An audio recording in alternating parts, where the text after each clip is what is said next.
کہ جن مسائل سے دنیا جھوج رہی ہے، آپ جو سلوشن اپلائی کریں گے وہ کفر و کافرانے سماج کے لیے تو وہ زندگی ہو سکتی ہے، لیکن اہل ایمان کے لیے موت ثابت ہوگی۔ اور اتنا انبار ہے کہ آپ احد کا پہاڑ بھی کھودیں تب بھی یہ ختم نہ ہوں گے، یہ مسائل اتنے ڈھیر ساروں، اور اس کو ہم کیسے ایک ایک کر کے حل کر سکتے ہیں، اس سلسلے میں ایک بنیادی نقطہ یہی ہے۔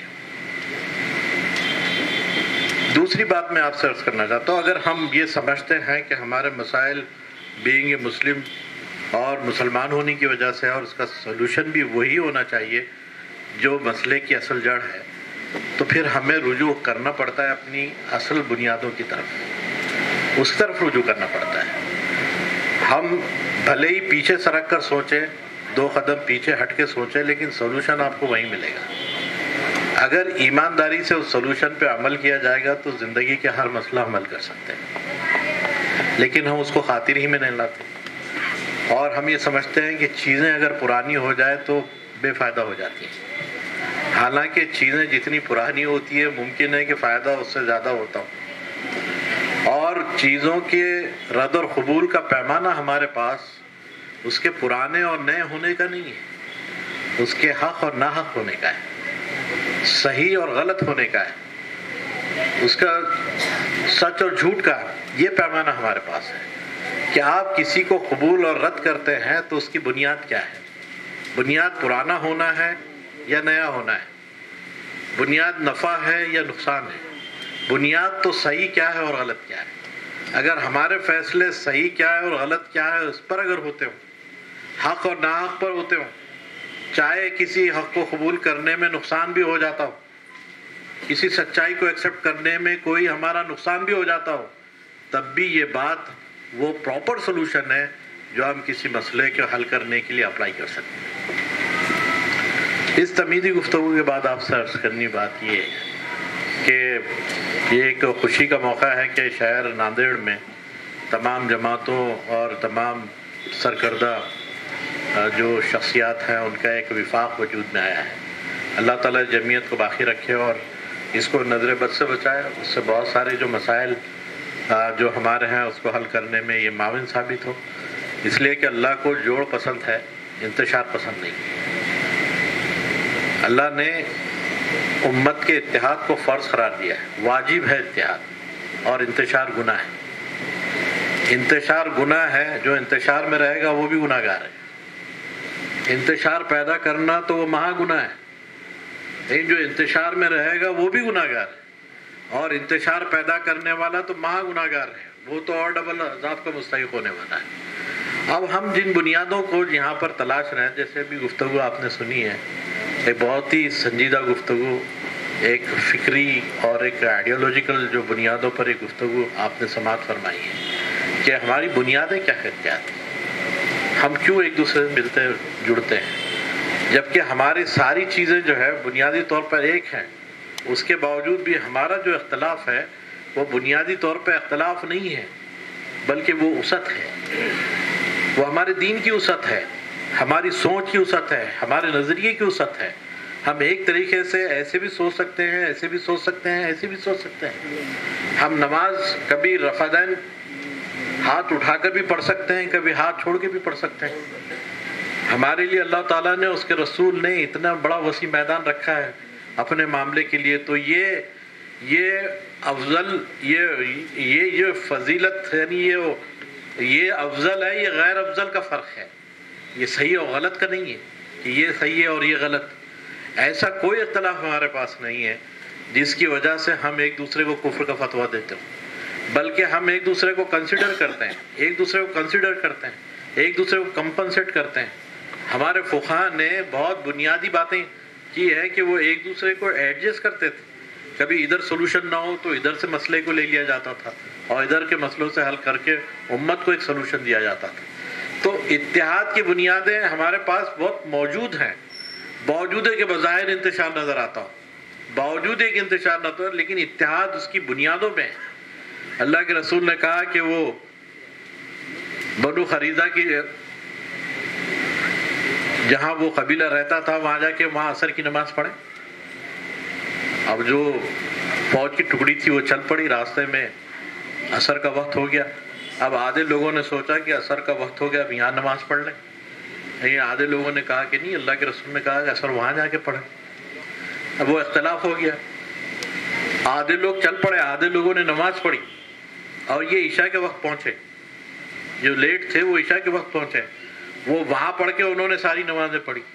اب جب اللہ کے رسول کے سامنے یہ دونوں باتیں آئیں تو اللہ کے رسول نے دونوں سے کچھ نہیں کہا، بس ایک تبسم فرما دیا، ایک مسکراہٹ آپ کے چہرے پہ آ گئی. اور نبی کی مسکراہٹ، رسول کے چہرے پہ کھلنے والا تبسم بھی شریعت کی زبان میں ایک قانون کی حیثیت رکھتا ہے، ایک لیگل اسٹیٹس ہے اس کا کہ کسی کام پر آپ خاموش ہو جائے، خوش ہو جائے، مسکرا دیں، اس کا ایک لیگل اسٹیٹس ہے. لیجسلیشن ہے، ہمارے فقہا نے اس سے قانون بنائے ہیں کہ اللہ کے رسول کس پر خاموش ہو جاتے تھے، وہ کام کی اہمیت کا ہمارے پاس واجبات اور فرائض میں کیا مقام آ جاتا ہے. اس کی پوری تفصیلات ہے، میں اس میں جانا نہیں چاہتا، لیکن جیسے یہ بات معلوم ہوئی تو اللہ کے رسول نے تبسم فرمایا، گویا دونوں کو انڈورس کیا ہے کہ تم نے بھی صحیح کیا، تم نے میرے منشا کو پورا کیا، اور ایک نے میرے الفاظ کی لاج رکھی ہے. میرے جو الفاظ تھے کہ اثر وہاں جا کے پڑھے، وہاں جا کے انہوں نے نماز پڑھی، لیکن اس کے پیچھے جو منشا تھی کہ جلدی پہنچے، اس منشا کو انہوں نے پورا کیا، تو دونوں نے میرے قول کا انٹرپریٹیشن اپنے انداز سے کیا. دونوں کے ذہن میں یہ بات تھی کہ رسول کی بات کو ہم کس طرح اچھی طرح کریں. ان کی سمجھ میں آیا کہ وہاں پہنچ کے ہو سکتا ہے کہ رسول کا انٹرپریٹیشن بات کا یہ ہوگا. ان کی سمجھ میں آیا کہ رسول نے جو بات کہی ہے اس کا انٹرپریٹیشن یہ ہے کہ ہم یہیں رہ کے نماز پڑھیں. حالانکہ دونوں کے عمل الگ ہو گئے ہیں، لیکن دونوں کی نیت یہ تھی کہ رسول کی بات کو کس طرح بہتر سے بہتر انداز میں عمل کیا جائے.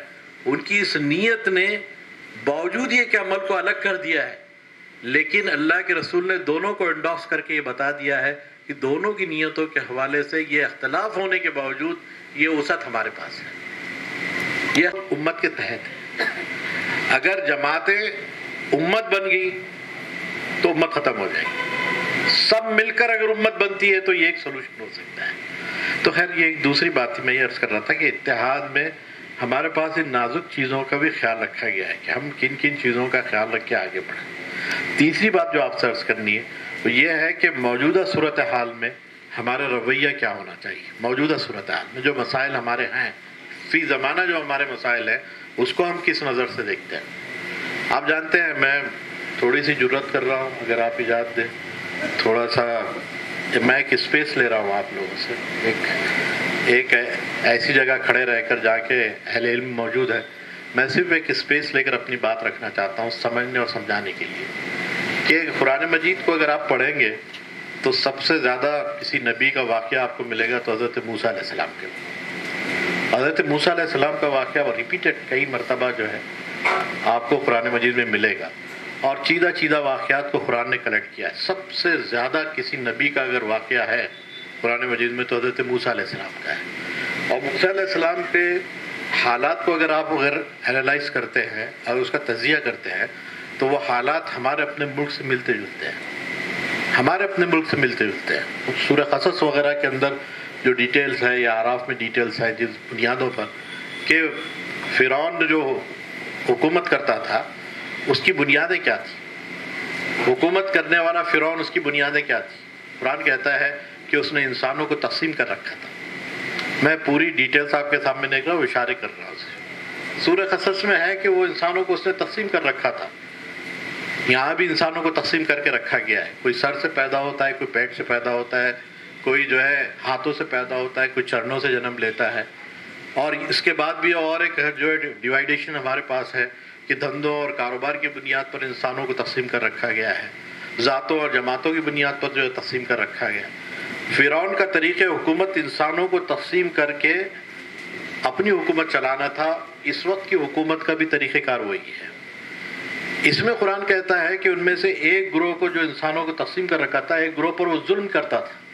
ان تمام گروہوں میں سے سب سے زیادہ ظلم کس فرقے پہ رہا ہے آپ کو کہنے کی ضرورت نہیں ہے، جو اس وقت ہے. میں 2014 کے بعد والے جو پولیٹیکل رجیم ہیں ان کی بات کر رہا ہوں، اور بہت صاف ہماری بات سمجھ میں آنی چاہیے یہ حالات جو ہم جھوج رہے ہیں اس کے حوالے سے. کہ جو ایک گروہ، قرآن کہتا ہے کہ ایک گروہ پر وہ زیادہ ظلم کرتا تھا، ایک طائفے پر اس کا زیادہ ظلم ہوتا تھا. ہم سمجھتے ہیں کہ اس وقت جو طائفہ ہے مسلمانوں کا اس پر سب سے زیادہ ظلم ہوتا ہے. اس زمانے میں بنی اسرائیل پر ظلم ہوتا تھا، اس زمانے میں مسلمانوں پہ ظلم ہوتا ہے. اور ظلم کا جو طریقہ کار اس نے اختیار کیا تھا وہ ہے یسبح ابناؤ، کہ ان کے مردوں کو کاٹ دیتا تھا، ذبح کر دیتا تھا. وہ یستحیی نساءکم، اور ان کی عورتوں کو زندہ رہنے دیتا تھا. یہ اس کی پالیسی تھی. کس طرح سے وہ حکومت کرتا تھا؟ اس کی یہ پالیسی تھی کہ مردوں کو کاٹو، عورتوں کو زندہ رہنے دو. عورتوں کو ٹارگٹ بناؤ گے، اس کی حرمت کو نیلام سر بازار کرو گے، اس کے جو ہے سلی ڈیل اور بلی بائی کے اور کلب ہاؤس چیٹ کے حوالے سے اس کو جو ہے سر عام رسوا کرو گے، اس کے سر سے حجاب کو کھینچ کے اس کو رسوا کرو گے، اس کی آبرو کو سر عام نیلام کرو گے تم. یہ ہے یستحیی نساءکم، کہ عورتوں کو زندہ رہنے دو. اور زندہ رہ کر کیا کرو؟ اپنی جنسی ہوس کا شکار بناؤ. وہ پورے کمنٹس پڑھ لیجئے جس کے اندر لکھا گیا ہے. وہ یہ سلی ڈیل کے معاملے میں ہو یا بلی بائی کے معاملے میں ہو یا یہ جو کلب ہاؤس چیٹ کے معاملے میں، آپ اس کے ڈیٹیلز پڑھیے. آپ امیجن نہیں کر سکتے کہ کس قدر گھٹیا قسم کی سوچ ہے، کس قسم کی ذہنیت ہے لوگوں کی، کہ خواتین کے معاملے میں ایسے ایسے وہ اظہار خیال کرتے ہیں اوپنلی. اور ان لوگوں کو اللہ نے موقع دیا ہے حکومت کرنے کا تو اس قدر ذلت کے ساتھ گریں گے، یہ آج تک کسی نے سوچا بھی نہیں تھا. اس حد تک گرے ہوئے ہیں کہ ایک ایک کمنٹ پڑھنے کے جیسے آپ ایک کمنٹ پڑھ کر کسی کو بتا نہیں سکتے ایسے کمنٹس ہیں. اور جو بھارت کی سب سے بڑی ڈیموکریسی کا سب سے بڑا جو استمبھ کھمب جس کو ہم یو پی کہتے ہیں، جو سب سے بڑی ریاست ہے بھارت کی، جہاں پہ ووٹرز کا، اور یہ سمجھتے ہیں کہ اگر آپ کسی نسل کشی کا اعلان کرتے ہیں اور بلاتے ہیں اس کی طرف تو خود ہی جینوسائیڈ جیسا جرم ہے. یعنی جینوسائیڈ کرنا ضروری نہیں ہے، اس کی کال ہی جینوسائیڈ ہے اور اس کو سزا ملنی چاہیے. کرمنل لا جو اپلائی کرنا چاہیے، یو اے پی اے لگانا چاہیے ان کے اوپر، اور غداری کے مقدمات ان کے اوپر چلنا چاہیے. قتل عام کے 302 اور 307 کے جو آرٹیکلز اپلائی ان کے اوپر کرنی چاہیے. لیکن کیا ہوا؟ دھرم سنسد وہاں کا ہو گیا، ہریدوار کا، چھتیس گڑھ کا ہو گیا، دلی کا ہو گیا، الہ آباد کا بھی 2 دن پہلے ہوا ہے. اس میں وہی زبان ہے، وہی قتل عام کی زبان ہے. اب اگر اس کو یوں بھی دیکھیں کہ چلو یہ بات ہے ایسا، آپ کیا سمجھتے ہیں صرف ایسی ہی بات ہے؟ یہ جو ڈکلیریشن ہو رہے ہیں، ریزولیشن جو پاس ہو رہے ہیں، سب ایسی ہے. اگر یہ بات کہی جا رہی ہے تو کہیں نہ کہیں ایکٹیویٹی کا سہارا ہے، کہیں نہ کہیں تیاری ہے، کہیں نہ کہیں بات سوچی اور سمجھی جا رہی ہے. جہاں تیاری کی گئی ہے، اگر میں تھوڑا سا اور آپ کو پیچھے لے جانا چاہتا ہوں، اگر آپ یہ ریزولیشنز کو جو دھرم سنسد کے ہیں، ان ریزولیشن کو بپن راوت جو ابھی تمل ناڈو کے اندر جو کریش میں مارا گیا ہے، اس کے اسٹیٹمنٹ کو آپ ملا کر دیکھیے جو پچھلے 2 مہینے پہلے اس نے دیے. جو سیکورٹی جو ہے نا، جو انچارج ہے ہمارے مسٹر ڈھوبال، اس کے اسٹیٹمنٹ کو ملا کے دیکھیے. ان کے اسٹیٹمنٹ سے ان دھرم سنسد کے ریزولیشنز کو آپ لنک کر کے دیکھیے تو سمجھ میں آئے گا کہ بھارت اب کس طرف جانے والا ہے. بغیر کسی یعنی بہت زیادہ اینالیسس اور تجزیے کے بغیر سمجھ میں آ رہی ہے کہ بات کس طرف جانے والا ہے. اب وہ ان کی بات ہے. نصیر الدین شاہ نے جو کمنٹ کیا تھا، آپ جانتے ہو، اخبارات میں آیا ہوگا. نصیر الدین شاہ ہماری اس دنیا کا، فلمی دنیا کا ایک ایکٹر ہے. ایکٹنگ اس کا مزاج ہے، اس کی صلاحیت ہے. ایکٹنگ بھی کی ہوگی اس نے، وہ ایک الگ بات ہے. لیکن اس نے ایک پتے کی بات کہی ہے. اس نے بات یہ کہی ہے کہ جس انداز کے ڈکلیریشنز آ رہے ہیں اس سے کیا ہوگا؟ سماج کیا جائے گا؟ سماج جو ہے قتل عام کی طرف جائے گا، سیول وار کی طرف جائے گا، طبقاتی لڑائی کی طرف جائے گا. اور طبقاتی اگر لڑائی ہوگی تو ہمارے پاس کھونے کے لیے کیا ہے؟ مسلمانوں کو ملا کیا ہے یہاں پر؟ دلتوں کو ملا کیا ہے یہاں پر؟ ہمارے پاس کھونے کے لیے کچھ نہیں ہے. اگر لڑائی ہوگی تو کھونا کس کو پڑے گا؟ کھونے والی جو ہے کمیونٹی کون ہوگی؟ اس کو اس نے توجہ دلائی ہے. اگر ایسا ہوتا ہے تو ہم تو کھونے والے نہیں ہیں، ہمارے پاس کچھ ہے ہی نہیں تو کیا کھوئیں گے؟ کہ تم نے دیا ہی نہیں ہے 70 سال میں کچھ ہمیں، تو ہمارے پاس تو کھونے کے لیے کچھ نہیں ہے. کھونا تو تمہیں ہی پڑے گا، تمہیں ہی کھونا پڑے گا. یہ صاف طور سے اس نے بات کیا واویلا مچا ہے. ایک فلمی دنیا کا اسٹار جس کا مسلمانوں سے کوئی لینا دینا نہیں ہے، ان کے ایشوز سے کوئی لینا دینا نہیں ہے، لیکن اس کی ایک سچائی اور کڑوی بات پر کس طرح سے ریاکشن ہو گیا پورے ہندوستان میں آپ دیکھ لیجئے۔ تو میں یہ عرض کر رہا تھا کہ سولوشن کیا ہے، سولوشن کیا ہے؟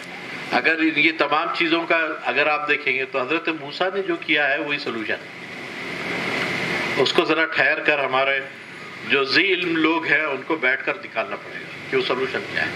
میرے نظر موٹے کام تو تین ہی ہیں۔ ایک یہ بات ہے اذهب الی فرعون انہ طغی، کہ جاؤ فرعون کے دربار میں، یہ ذرا سرکش ہو گیا، اس کو بتاؤ سچائی کی طرف۔ جتنے اقتدار پہ لوگ بیٹھے ہوئے ہیں ان کو حقیقت کا آئینہ دکھانا ضروری ہے، جس کو عام زبان میں دعوت کہیں گے، مذہب کی زبان میں دعوت کہیں گے۔ حقیقت کا آئینہ دکھانا ضروری ہے، سچائی کی بات ان تک پہنچانا ضروری ہے، ان کے دربار تک رسائی حاصل کر کے بتانا ضروری ہے کہ تم کیا کر رہے ہو، یہ ضروری ہے۔ اذهب الی فرعون انہ طغی ایک دعوت کا عنوان ہے جو ہماری بنیادوں کو مضبوط کرتا ہے، اور یہ اقدام ہے، دعوت کوئی ڈیفنس نہیں ہے، یہ اقدام ہے۔ ہم جب کسی کو کہتے ہیں کہ یہ چیز ایسے قبول کرو، یہ ہمارا اٹیک ہے، یہ اٹیک ہے، یہ ہتھیار کے طور پہ اس کو استعمال کرنا چاہیے۔ بے ہمت قوم کو جو ایسا کھڑا کر دیا اور بنی فرعون کے خلاف اس کو اٹھا کر جو ہے مصر سے سینا کی وادی میں لے آئے۔ تو ارسل مانا بنی اسرائیل ایک پورا پروسیس ہے پولیٹیکل اسٹرگل کا۔ میں پولیٹیکل اسٹرگل یہ لفظ کو دوبارہ اس لیے دہرا رہا ہوں کہ ہم الیکشنی پولیٹکس کے معاملے میں تردد رکھتے ہیں، لیکن سیاست سے ہماری کوئی دشمنی نہیں ہے۔ سیاست تو ہمارے دین کی اساس ہے، سیاست تو ہمارے دین کا حصہ ہے، جس طرح اور حصے ہیں وہ سیاست بھی ایک حصہ ہے، تو ہم اس سے بھاگ نہیں سکتے۔ اس لیے کہہ رہا ہوں کہ پولیٹیکل اسٹرگل ہے جو حضرت موسیٰ علیہ السلام نے بنی اسرائیل کے معاملے میں پورے سچویشن کو سامنے رکھا کیا ہے۔ میں کون سی چیزیں کی ہوگی، دو تین باتیں میں عرض کر رہا اور اس کے بعد اپنی گفتگو ختم کرنا چاہتا ہوں۔ اس میں جو بات ہے کہ اپنی شناخت، سیلف آئیڈینٹیفیکیشن، ذاتی شناخت کہ میں کیا ہوں، میری ذمہ داری کیا ہے، میں کاہے کے لیے ہوں، میں کیوں بھیجا گیا ہوں، اپنے آپ کو تلاشنا، اپنی شناخت کو محسوس کرنا اور شناخت کے بلبوتے پر اس کا احتساب کرنا۔ خود احتسابی، سیلف انٹروسپیکشن جس کو کہتے ہیں، خود احتسابی، کہ سوچو کہ اللہ نے تمہارے لیے کیا موقع رکھے ہیں، تم اس کو کیا یوز کر رہے ہو، تم اس کو کیسے یوز کرتے ہو، کوئی اس کا جو ہے گوشوارہ حساب کتاب کا ہے یا بس ایسی زندگی دن گزار رہے ہو۔ خود احتسابی سوچتے رہیں، ہم اپنی شناخت خود کریں، خود احتساب کریں کہ ہم کیا کرنے ہیں۔ پیدا ہو گئے، بی اے کیا، نوکری کرنے سے حل ہوں گے، ہمارے پاس جو کچھ صلاحیت ہے اسی کو اپلائی کیجئے، خود انحصاری کیجئے۔ اور اس کی مثال میں دیتا ہوں، میں خود انحصاری سے کیا مراد ہے میری۔ اب میں اس نقطے کو پھیلانا نہیں چاہتا زیادہ، لیکن صرف ایک مثال کے ذریعے سے، جیسے اگر آپ کو جو ہے پانی حاصل کرنا ہے، پانی، تو پانی تو کارپوریشن کا نل بھی سپلائی کر رہا ہے، آپ کارپوریشن کے نل سے پانی حاصل کیجئے، لیکن کارپوریشن نے اگر نل کاٹ دیا تو پانی کیسے ملے گا؟ آپ پہ تو خود انحصاری تو ختم ہوگی، آپ ڈیپینڈنٹ ہیں دوسروں کے اوپر۔ کارپوریشن کا نل شروع ہوا تو آپ کا نل شروع ہوگا۔ تو اگر آپ نے جو ہے کارپوریشن کے نل سے اگر یہ رکھا کہ کارپوریشن کا نل ہے تو ٹھیک ہے، تو آپ نے شروع کیا بور مار دی، خود انحصاری بور مار دی، لیکن بور کو جو ہے موٹر سے لگا، الیکٹریسٹی ڈیپینڈنٹ ہے، پھر آپ الیکٹریسٹی رہے گی تو وہ بور چلے گی، تو پھر آپ نے وہ الیکٹریسٹی نکالی، ہینڈ پمپ لگایا، اس کو اپنے قوت بازو پہ بھروسہ کیا آپ نے۔ مطلب ہے کہ آپ جتنے انڈیپینڈنٹ ہوتے ہیں، جتنے خود انحصار ہوتے ہیں، آپ کی کوالٹی ابھر کے آتی ہے، اور قوموں کا عروج جو ہے انہی نسلوں کے ساتھ اللہ تعالیٰ نے رکھا ہے جو اپنی صلاحیتوں کے بلبوتے پر اپنے بوجھ کو خود اٹھاتے ہیں۔ دوسروں کے کندھوں پر لاشیں بن کے چلنے والے لوگوں نے کبھی ترقی نہیں کی ہے دنیا کے اندر۔ میری صلاحیت جو ہے، میں جو ہوں، اللہ نے مجھے جتنی استطاعت دی ہے میں اتنا ہی کروں گا، اتنا ہی میں جواب دوں اللہ کے پاس، اسی کے بارے میں اللہ مجھ سے سوال کرنے والا ہے۔ لیکن جب کوئی دوسرا بوجھ اٹھاتا ہے تو غلام قومیں جو ہے مسکراتی ہیں، ہنستی ہیں، ان کو لگتا ہے کہ چلو اپنا بوجھ اٹھ گیا، دوسرا اٹھا لے رہا ہے۔ یہ جو دوسروں کے کندھوں پر اپنے لاشوں کو دیکھ کر خوش ہوتے ہیں، یہ دراصل امت کے خیر خواہ نہیں ہے، امت کو لاچار اور جو ہے بالکل لاچار بنا کر لنگڑا اور لولا بنانے کی ان کی کوشش ہے۔ ان کی صلاحیتیں جو ہے ان صلاحیتوں سے گروتھ کریں گے. خود انحصاری، سیلف ریلائنس، اپنی بنیادوں پر، اپنی صلاحیتوں پر، اپنی جو ہے وسائل کے اوپر جو کریں گے ہم اپنی بنیادوں پہ کریں گے. بھلے ہی نقصان ہوگا، نقصان ہوگا، جتنا فائدہ ہوگا اتنا فائدہ ہوگا اپنی بنیادوں پہ. اور آخری بات جو ہے، اسی سے خود انحصاری سے ہی خود مختاری ملتی ہے،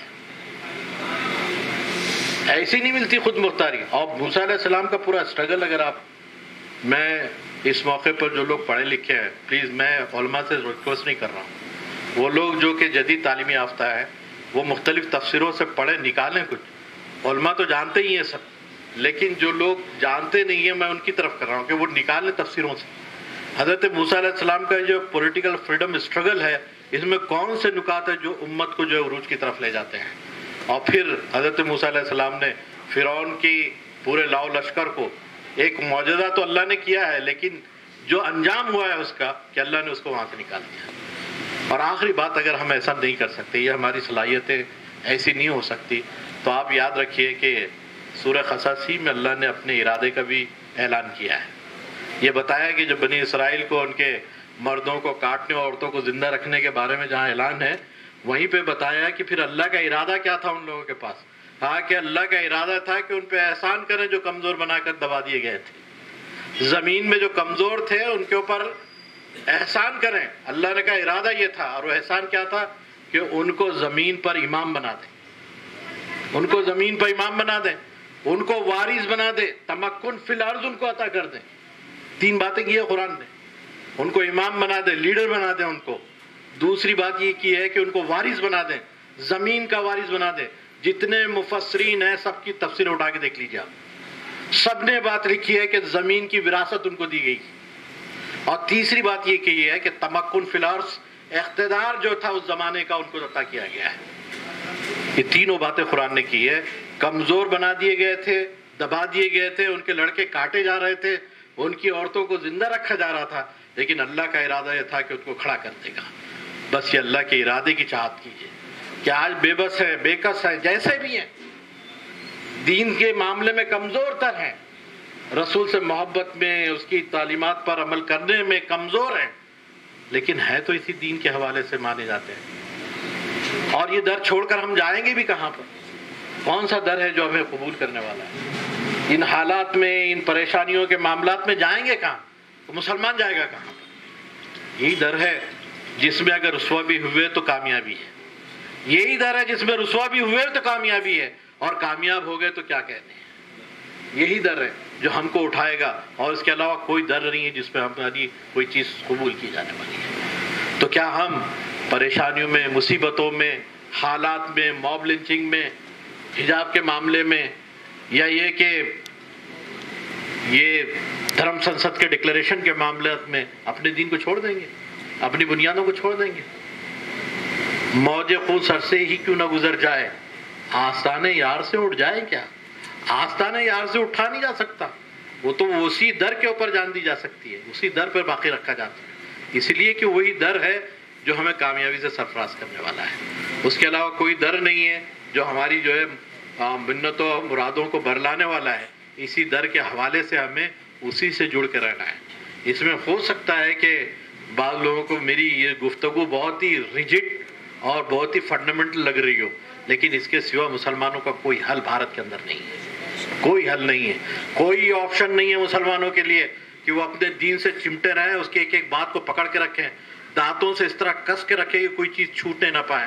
طلاق ثلاثہ گئی، بابری مسجد گئی، حجاب چلا جائے، کون سی چیز ہم چھوڑتے رہیں گے؟ کتنی چھوڑتے رہیں گے؟ کون سی چیز چھوڑتے رہیں گے؟ کیا بچے گا ہمارے پاس؟ تو جس قدر ہم روک سکتے ہیں ان چیزوں کو، جس قدر بچا سکتے ہیں ان چیزوں کو، اس قدر بچانے کی کوشش کریں، اسی اسٹرگل کے اندر رہیں، تو ہم کچھ نہ کچھ سیو کر سکتے ہیں.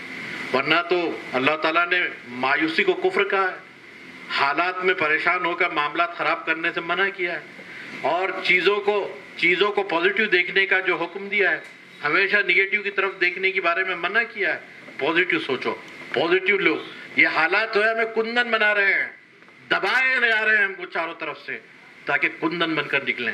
اللہ بڑا کام لینے والا ہے ہم سے. یہ مقدر ہے ہمارا کہ سرزمین کے اوپر ہم سے کوئی بڑا کام لینے والا ہے. یہ عورتوں کے بارے میں ذلیل ذہنیت رکھنے والے لوگ کبھی حکومت کرنے کے قابل نہیں ہو سکتے.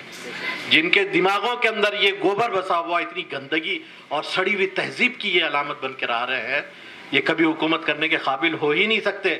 اللہ نے ایک چاند دے کر ان کو دیکھا ہے، ان کو پلٹ کر رکھ دے گا، اور جن قوموں کو لائے گا اس میں اگر ہم ہوں گے تو بڑی بات ہوگی. اس کو آپ یاد رکھ لیجئے. میرا ایک دوست ہے، کمیونسٹ ہے، میں اس کی ایک مثال دے کر بات کر رہا ہوں. وہ کہتا ہے کہ میاں جی تمہارے معاملات تو دونوں ہاتھوں گھی میں ہیں، دونوں ہاتھوں گھی میں ہے. تو کیسے گھی میں ہے؟ ہر جگہ تم کھڑے ہوئے نظر آتے ہو. وہ امریکہ سے لڑتے ہوئے تم نظر آتے ہو، یورپ سے لڑتے ہوئے تم نظر آتے ہو، اسرائیل سے لڑتے ہوئے تم نظر آتے ہو، یہ جو ہے چائنا سے لڑتے ہوئے تم نظر آتے ہو، رشیا کے خلاف میں تم کھڑے ہوئے ہو، جو ہے مشرکین سے لڑتے ہوئے تم نظر آتے ہو. تو کہاں نہیں ہے تم؟ یعنی مسلم ریسٹ آف دا ورلڈ، مسلمانوں کے خلاف ساری دنیا کھڑی ہوئی ہے. تو اس کے تو دو ہی نتیجے نکلنے والے ہیں. ایک نتیجہ یہ ہے کہ ہار جائیں گے، مسلمان ہار جائیں گے سب سے، اور ہار گئے تو تمہارا کیا جانے والا ہے؟ وہ کہہ رہا تھا کہ تمہارا کیا جانے والا ہے؟ تم تو سب اٹھا کر خدا کے حوالے کر دو گے اور خدا کے ذمہ ڈال دو گے کہ اللہ کی مرضی اب کیا کریں گے. یہ سب خدا کے اکاؤنٹ میں ڈال دو گے تم، تو تمہارا تو کچھ جانا نہیں ہے. یعنی اس میں بھی فائدہ تمہارا ہی ہے. اور اگر جیت گئے تو پھر جیت گئے، پھر ساری دنیا تصرف پہ دے دی جائے گی تمہارے. اور میں یہ صرف تجزیہ اور انالیسس کے حوالے سے نہیں کہہ رہا ہوں، اللہ اس کے رسول کی پیشن گوئیوں کے حوالے سے اور ایمان کے حوالے سے بات کر رہا ہوں. یہ سورج نکلنے والا ہے، یہ امت کے ہاتھ میں ساری دنیا دی جانے والی ہے. ہم اس قابل اگر ابھی نہیں ہیں، اس قابل نہیں ہے، اس لیے دے نہیں رہا اللہ. اگر اللہ کو دینا ہوگا تو صلاحیتیں پیدا کی جائے گی ہمارے اندر.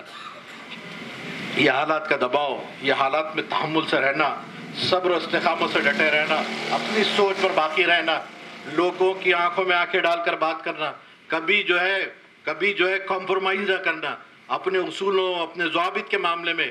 وہ اس لیڈی کو سلام کرنا چاہیے، جو ایک لڑکی کو جس نے ایک نعرہ بلند کر کے ساری دنیا کی ہوا کو بدل دیا ہے. اس عورت کو بھی سلام کرنا چاہیے جس سے کہا گیا کہ حجاب اتار دو. اس نے کہا یہ میری نوکری ہے، یہ استعفیٰ ہے. اگر مجھ سے حجاب نکالنے کا اگر تم مطالبہ کرو گے تو میں نوکری چھوڑ سکتی ہوں، حجاب نہیں چھوڑ سکتی. اپنی بنیادوں پہ مضبوطی سے رہنا، یہ انشاءاللہ کل کے سورج کو جو آپ کے مطابق بنا دے گا. یہ اس کی روشنی کو، اس کی تمازت کو، اس کی تپش کو آپ کے مطابق بنا دے گا اگر یہ ہمت اور حوصلے کی بات ہے. کھڑے رہنا، مضبوطی سے جمے رہنا. اور یہ مضبوطی سے جمے رہنے میں یہ ہاتھ پیر ہم سب لوگ ہیں. کوئی ایک جماعت، کوئی ایک فرد کا کام نہیں ہے. ساری جماعتوں، سارے مسلک، یہ امت مل کر ایک مضبوطی کا اگر ثبوت دے گی تو انشاءاللہ دنیا کی ہر مصیبت کا مقابلہ کیا جا سکتا ہے. اللہ نے اگر مصیبت دی ہے تو سلوشن بھی دیا ہے اس کا، اور سلوشن کو اپلائی کرنے کی ضرورت ہے. وہ سوچ کے ساتھ جو ہے یہ امت اگر چلتی ہے تو بھارت کے اندر ایسے کوئی حالات نہیں ہے جس کا مقابلہ نہیں کیا جا سکتا.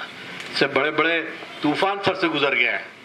یہ آپ کیا دیکھتے ہیں؟ یہ 2002 کا جو اگر آپ جو گودرا کی مثالیں دیتے ہیں یا بھاگلپور کی مثالیں دیتے ہیں، پارٹیشن کی کوئی مثال تو دے. پارٹیشن جیسا کانڈ تو کبھی ہوا ہی نہیں ہوگا. لاکھوں لاکھ کی لاشیں جو ہے جیسے ادھر سے ادھر ہو گئی ہیں. لاکھوں لاکھ آن ریکارڈ ہے یہ ساری چیزیں. لاکھوں لاشیں جو ہے ٹرینوں کے اندر سے ادھر سے ادھر ہو گئی ہیں. 10 لاکھ کی فیئر ہے. 10 لاکھ آپ سمجھ سکتے ہیں کہ فیئر کتنی بڑی ہے. 10 لاکھ لاشیں مسلمانوں کی ادھر سے ادھر ہو گئی، سرحد کی اس پار سے اس پار اور اس پار سے اس پار ہو گئی. اتنا بڑا انسیڈنٹ ہے تاریخ کا، اور ہم سے بہت قریب ہے. 1947 بہت قریب ہے، 60 سال پہلے. ابھی بہت لوگ زندہ ہیں اس واقعے کو دیکھنے والے. یہ ہم اس موج کو بھی ہم نے جو اپنے سر سے گزرتا ہوا دیکھا ہے. تو ایسا نہیں ہے کہ حالات سے ہم ڈر کے بیٹھنے والے ہیں. ہم استقامت کے ساتھ کھڑے رہیں گے، اور استقامت ہمیشہ خدا پہ توکل کے نتیجے میں پیدا ہوتی ہے.